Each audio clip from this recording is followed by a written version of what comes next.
এই মুহূর্তে আমাদের দ্বন্দ্ব, বিবাদ, ফ্যাসাদে জড়িত হওয়া যাবে না।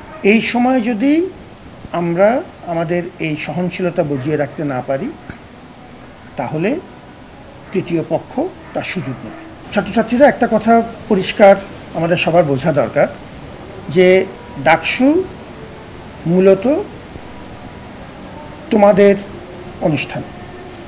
এটি তোমাদের গভীর আগ্রহকে সম্মান জানিয়ে এবং গণঅভ্যুত্থানের যে মূল্যবোধ এবং চেতনা, তার প্রতিফলন হিসেবে আমরা ডাকসুর দিকে এগিয়ে যাচ্ছি।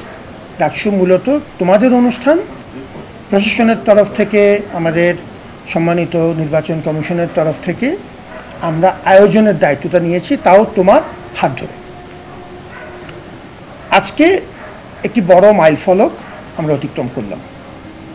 প্রার্থী তালিকা চূড়ান্ত হয়েছে, প্রচারণার কাজ শুরু হয়ে যাবে। এই মুহূর্তে আমাদের দ্বন্দ্ব, বিবাদ, ফ্যাসাদে জড়িত হওয়া যাবে না। পরস্পরের সাথে সুসম্পর্ক বজিয়ে রাখার আমাদের অস্তিত্বের জন্যই দরকার হবে। যারা এই নির্বাচনে প্রার্থী এবং যারা ভোটার, সবাই ঢাকা বিশ্ববিদ্যালয় পরিবারের অংশ। কেউ তোমার অগ্রজ, কেউ তোমার অনুজ, কেউ তোমার সতীর্থ। আমাদের মধ্যে এমন কোনো বড় মাপের দ্বন্দ্ব, বিবাদ হওয়া কোনো যুক্তিসঙ্গত কারণ নেই, যদি না কোনো বড় দুর্বিসন্ধি না থাকে। এই সময় যদি আমরা আমাদের এই সহনশীলতা বজিয়ে রাখতে না পারি, তাহলে তৃতীয় পক্ষ তার সুযোগ নেবে।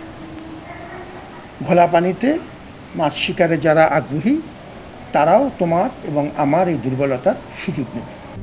RICL TMX, যুগের পর যুগ স্থাপনা থাকে মজবুত। দ্বিতীয় যে কথাটি আমি সবসময় পরিষ্কার বলেছি, সেটি হচ্ছে যে ডাকসু নির্বাচন একটি জটিল প্রক্রিয়া। চ্যালেঞ্জ আছে, অভ্যন্তরীণ চ্যালেঞ্জ আছে, বহিস্থ চ্যালেঞ্জ আছে। আমরা প্রতিদিন তোমাদেরকে সাথে নিয়ে সেই চ্যালেঞ্জগুলো মোকাবেলা করার চেষ্টা করছি।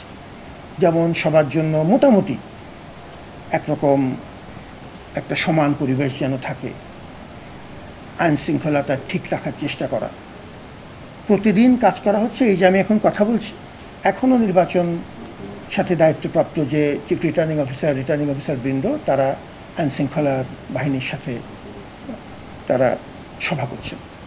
আজকে সারাদিন তারা প্রার্থীদের সাথে কথাবার্তা বলেছে। অর্থাৎ প্রতিনিয়ত আমরা কথা বলেছি। গতকালকে পুলিশের ঊর্ধ্বতন কর্মকর্তারা, কমিশনার মহোদয় সহ আমাদের আইন শৃঙ্খলা রক্ষা কমিটির সাথে প্রশাসনের আলাপ হয়েছে। এই সময়ে যে কোনো রকম অভিযোগ, আচরণবিধি সংক্রান্ত আমাদের মূলত নির্বাচন কমিশন, তারা এটি নিয়ে ডিল করবেন। আমরা কার্যত এখন তাদের অধীনে পরিচালিত হচ্ছি, প্রশাসন, এবং তাদের সাথে কথা বলে নিয়মিত যোগাযোগ রেখে আমরা আমাদের মতো করে ব্যবস্থা নেব। আমাদের সীমাবদ্ধতার মধ্যে যদ্দূর সম্ভব সমস্ত আন্তরিকতা নিয়ে আমরা মাঠে আছি।